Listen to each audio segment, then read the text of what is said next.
Before we dive into today's episode, I have something truly special to share. Next September, I'll be leading an intimate women's retreat through the south of France and northern Italy, and you're invited. Picture this: mornings exploring the colorful markets of the French Riviera, afternoons sipping wine, and a hotel view with golden Mediterranean sunsets. Whether you love photography, food, or just want to reconnect with your playful creative self, this trip is designed for you.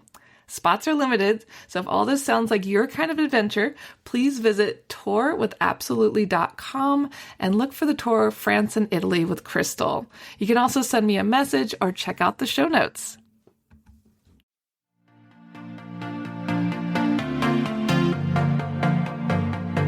Hey guys, my name's Crystal Kenny, and I'm in love with creating.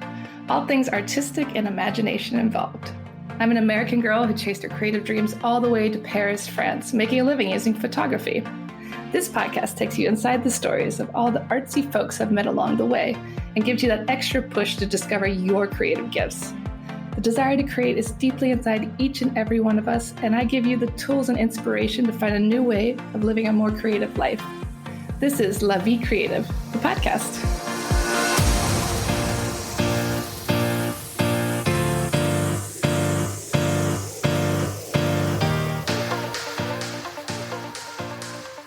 Today on the show, we talk to Oscar all about digital media, AI, and marketing. You're going to want to save this one to use for your own business. So welcome to the show, Oscar. Thanks for being here. Thank you so much for taking the time and for what you do, Crystal. It's really nice. Thank you. I always like to start the show and talk a little bit about where you're from and what brought you to France. So tell us a little bit about yourself. Yeah, sure. So I'm Mexican. I'm 3 years old now, and I come here. Like for my job and the work that I do as a marketing artist. Yes, being honest, like the main reason was that before coming to Paris, I decided to take a time off and I start to focus on water sports. So make a little pause on my profession and just to take this out of the system.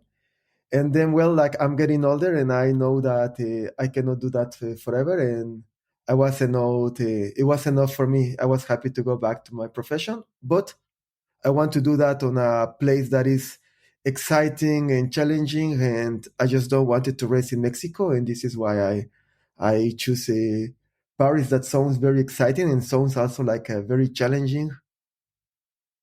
I love it. And so how long have you been in Paris now? Just 2 years. It's not a lot, but 2 years. And what do you think now that you live here? I know some people it's a little surprising and different moving to Paris, coming from Mexico. What are some of the main differences for you? Well, yeah, indeed, I was talking with my father just a few days ago that it's crazy the amount of people that comes to Paris, when you see the planes coming and I can see myself when I was arriving and just 2 years ago and how excited I was about to be in the new city. And it's just crazy to think that this happens every day, there is a lot of people that is coming to make their dreams come true. For me, Paris is I see a jungle. I come from a place, especially the city that I born in, was very relaxed and very calm. So Paris seems to be a lot of movement all the time, and for me it's also join the big leagues, and there is a lot of people here, a lot of talent. So yeah,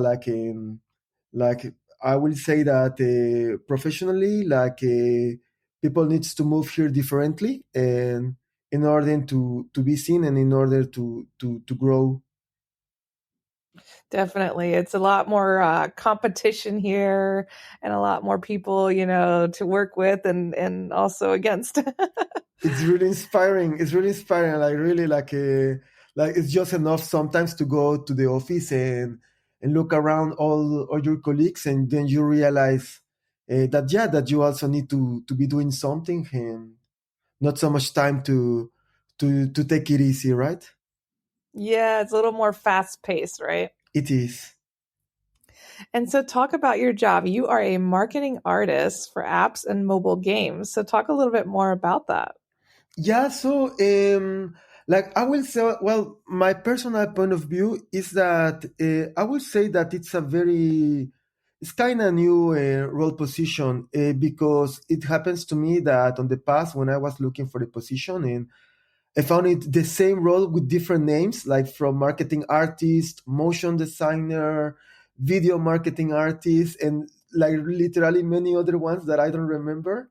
Seems like it's kind of new, and it's basically like an hybrid between an advertiser or a designer and a marketer.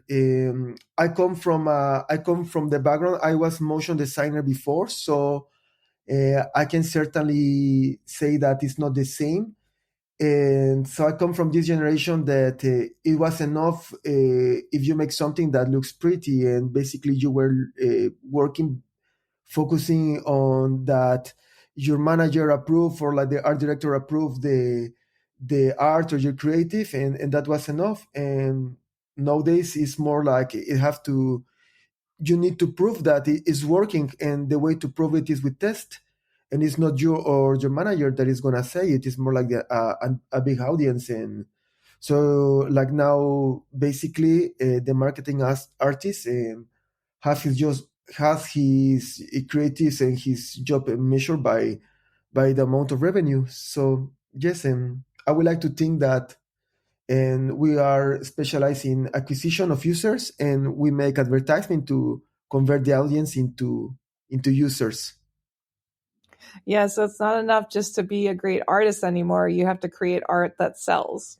Yeah, that it was one of the questions that because I come from this background, like the first time that I was looking for a job as a marketing artist, I really don't understand the difference. And like the the person in question like asked me, hey, and how do you measure your creatives? And I say like, oh my boss is gonna tell me that it's nice. And so I didn't know, I was really not prepared like, by this time.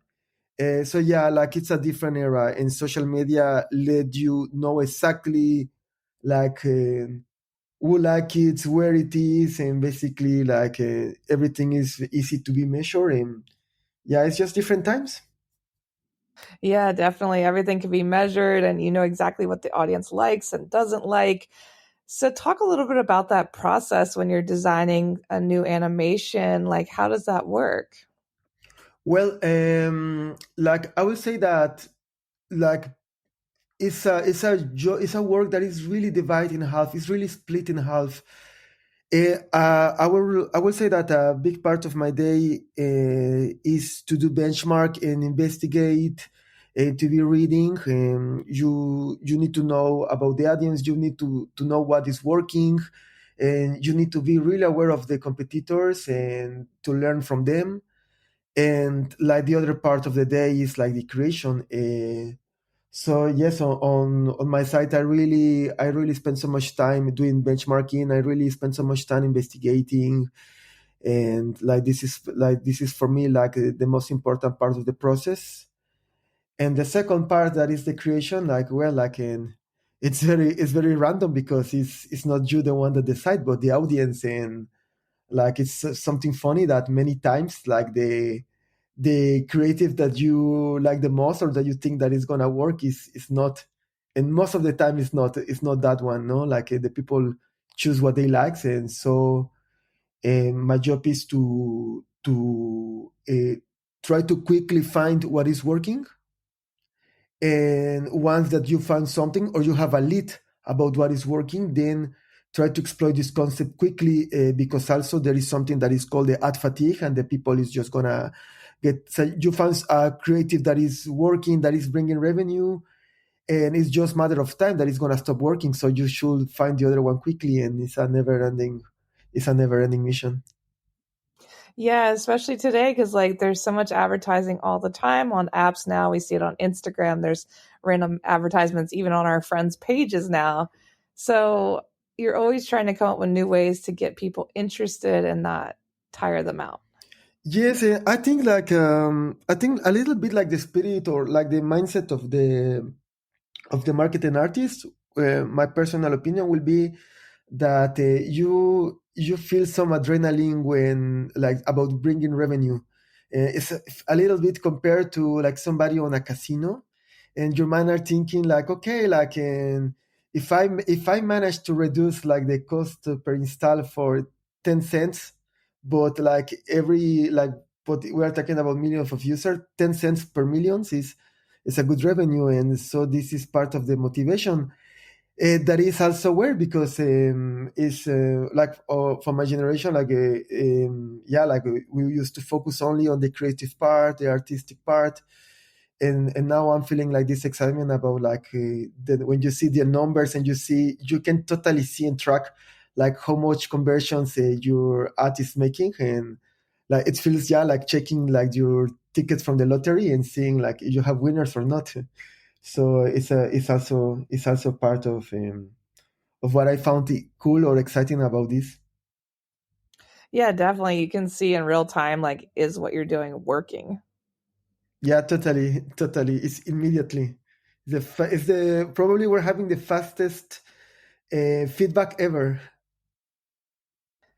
And talk a little bit about the new company you work for. It's called Foodvisor, and it's an app that uses AI technology to help users achieve personal health and wellness goals. So, how do you create advertising for that? Yeah, like I'm really crazy about the AI. Like for me, it's something like I'm something that I'm discovering.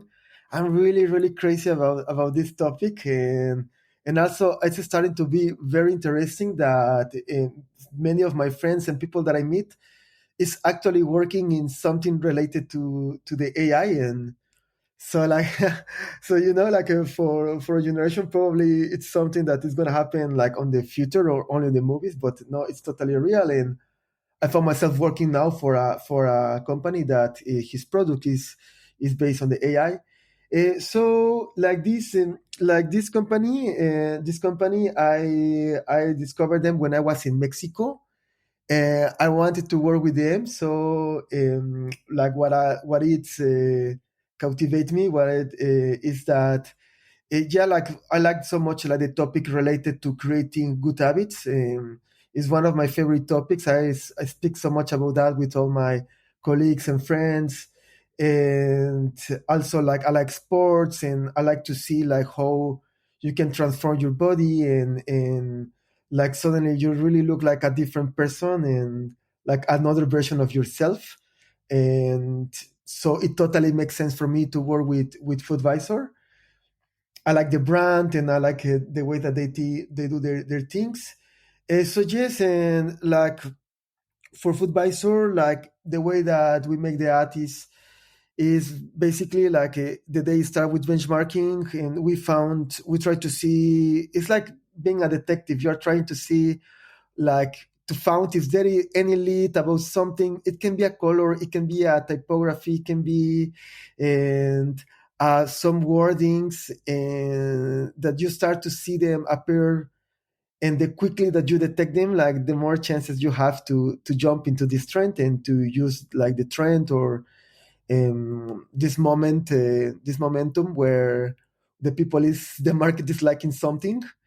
And yeah, so like a normal day in Foodvisor, in I would say in like any other app, is like we need to create a lot of ads, and around maybe like every batch that we test is 5 to 6, 7 videos, and we test them. And so we let the people decide what is the best, and then again you play again to be a detective, and you try to see, okay, why they like it. And it can be whatever. Again, it can be that the people was smiling, or that it was not smiling. It can be that the person was wearing a pink t-shirt. It can be whatever. And so you are being a detective. It's very interesting. Yeah, it's crazy how it changes so much just from one simple thing.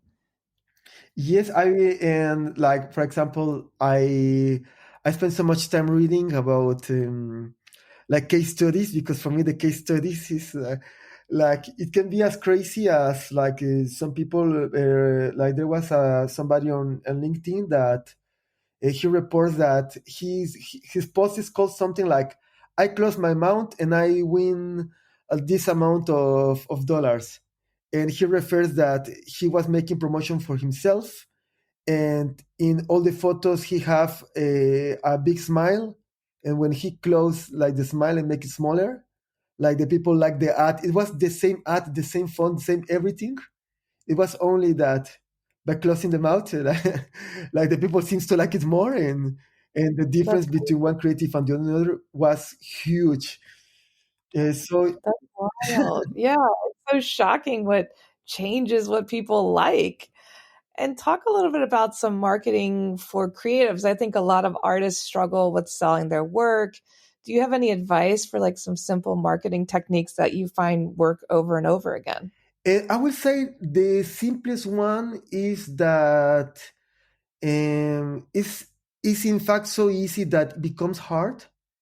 That is like everything that, so like as an artist, like we have we we have ego. Is kind of the creative. We are like a different kind of persons. We are just designed differently, and we have some ego. And I think like for a great way to become good at marketing is that you need to learn quickly that everything that we think, decide, or strategy is just an assumption, and this assumption can be right or can be wrong. So, like for example, if I design and it's me the one that says, "Hey, I'm sure that the logo is gonna look so much better here, and this is the best size, this is the best font, this is the best color." It can be happens that suddenly you get stuck for weeks and months without finding a new winning ad, and this can be very frustrating. So like the easier that you are, the more relaxed that you are about making doubts about your own assumptions, and just recognize that you don't know, you never know, like the people knows and not you. So the faster that you can move out and leave like this hole, and just go out to be able to find the next winning creative. I would say that this is one of the best practices. Like it's really good. It's really good to understand that everything is just an assumption and put everything into test. There is many funny stories about testing things that uh, people like we think that is never gonna work, and we test it, and voila, and it works. So testing is the best way to learn if something works or doesn't. Definitely. And like you said, I think we often think, okay, we know what we want, we know what we're selling, but it's like, what does the customer want? Like, take yourself out of the equation, take your ego out of the equation, and what do the people want, not just what we want to sell? It's kind of hard, especially probably it's hardest for the people that grows before the social media, and the people that we do the university before the social media. And I think it's harder for us. Like, probably for the next generations, it's a problem that they don't have, and like they just assume that is the market, the one that choose. Um, but yeah, but on the other hand, is really good because you have the feedback right away, immediately, and this doesn't happen like every time I watch an old TV show, I think like how hard it will be for them to know about like the real rating and to have like more accurate numbers.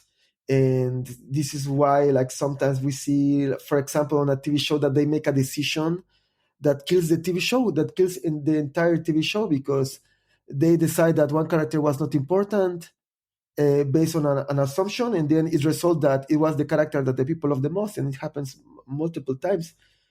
So on the other hand, now we have access to all this information, to all this data, and yeah, so it have his pros and cons. Definitely. Yeah. There's a lot to think about. And it's funny you say that because like I studied marketing in university and social media was just starting. I mean, Facebook had just been created. It was 2008. So it's so different the marketing today versus what I learned in university. And like you said, the next generations, they won't even know the difference. They'll always have had access to this technology. And AI is changing that even more. Talk a little bit about AI. Talk about some apps that creatives could use to, market, or some of your favorite AI tools. And yeah, for sure. Like I'm starting to jump into the AI. That's another huge topic. It's a topic that I love, because I was afraid to try before. I don't know why. I think it's just because it's something new, and but right now I'm considered one of the artists that I think that the AI is good, is really positive, and like I think like it's not matter of if we are against it, or if we think is the best way to go, but I think it's a reality, and it has its benefits. So one of my favorite ones, I will say that is like the video generators, because there is a lot of AIs that appears, um, like as we speak, and there is a lot of different tools to do different and very specific things. One of my favorites is, for example, Kling AI. It's an amazing video generator, based on AI, and it's as simple as if somebody can use Google, and they can use the tools. My dad was visiting me from Mexico like a few days ago, and my dad is actually 72 years old. So I decided to make a test with him and see if he can, what was his experience using the AI tools. And of course, it was without problem, because my dad actually used Google and YouTube, and so it's as easy as writing what you want to have. And the only difference is that when we Google something, or when we look something on YouTube, we're gonna find something that already exists. And when you write a prompt, it's gonna create it for you on the moment. So this is really, really crazy. I also like a lot. Hyper is another of the very cool AI tools, and something that I really like is that they have this marketing strategy that they let you try for free, and you can do creations. You can start to get comfortable with the tools before you need to pay anything. That is really amazing if you think about like the students and all the people that, like, okay, like I really want to invest my time on learning this, but how I know if it's gonna work, how I know if it's gonna fulfill my needs. And yeah, like most of the AI tools now, most of them, they have like a demo version, and it's absolutely great. Yeah, definitely. I think it's evolving so fast, and we're all just trying to keep up. There is another good ones and funny one, because like I suddenly start to become addict, and like something that I'm doing to be able to, I want, like, so I discovered that I was spending so much time investigating what exists, and I decided, okay, I'm gonna try to do the opposite. I'm gonna let these new AI tools comes to me instead of me going for them. And so what I'm doing is like I'm using like all my social media, including Instagram and YouTube, LinkedIn, all of them, and I'm following as much hashtags and as much uh, pages and groups related to AI. So like that for me is the easiest way to discover the new tools, and because you just need to open your Facebook and suddenly they are gonna show up. Like the more you follow, the algorithm is gonna detect that have an interest on that, so they will just showcase on your feed. So it's really easy. There is some very specific one, like there is Magic Time, that is an AI to make specifically time lapses. Time lapse. It's great, and Oh, it's so beautiful. It's free, and it does something that any of the other existing tools was doing. There is also some ones that are more focused in cartoon looks. Someone that are more focused on realistic looks. So I think it's really worth it to give a try. And the more important is like like the AI tools exist, or I believe that the AI tools exist because is what the market is what the companies and the market need. So right now, tasting if we're gonna spend the time that we used to do before in creating one ad, and maybe so we're gonna have one ad per day. Is really not a good number for a test. It's really not a good number. Like so the AI tools is just the solution for the problem that exists, that is real, and the problem is that now the more you test, like the more info you're gonna gather, and the more learnings you're gonna have, and so you are increasing your chances to find a winning creative, and a winning creative can really make a difference in the numbers of any company. So the creative, we probably, like my point of view is, we should be thinking in helping the companies to make revenues, and it's a big competition. It's literally all the world is making a lot of noise, making a lot of ads at the same time. And yeah, so like the use of an AI tool is really the way to go, and to be able to produce faster, and don't spend so much time in doing a prototype before it's test, that you don't know if it's gonna be a winner or not. Yeah, definitely. Just jump in. They always say that, like just try and see what happens. Yeah. After all, Crystal, is the audience the one that decides. So I really believe still in producing like very polished, nice stuff. I believe on that, but it's only that this should not be, at least I don't think that that should be the beginning. Like it's better to use some AI tools and produce a prototype that is not 100% maybe ready or 100% polished, but like just test it. And if you discover that it's really promising, and the numbers are appearing there, so then you can invest time, and then like do like invest more time and more art, and like to have a final version of it. But after you have the numbers, after the audience says that it's worth it to invest that amount of time. And how do you think AI is going to change advertising?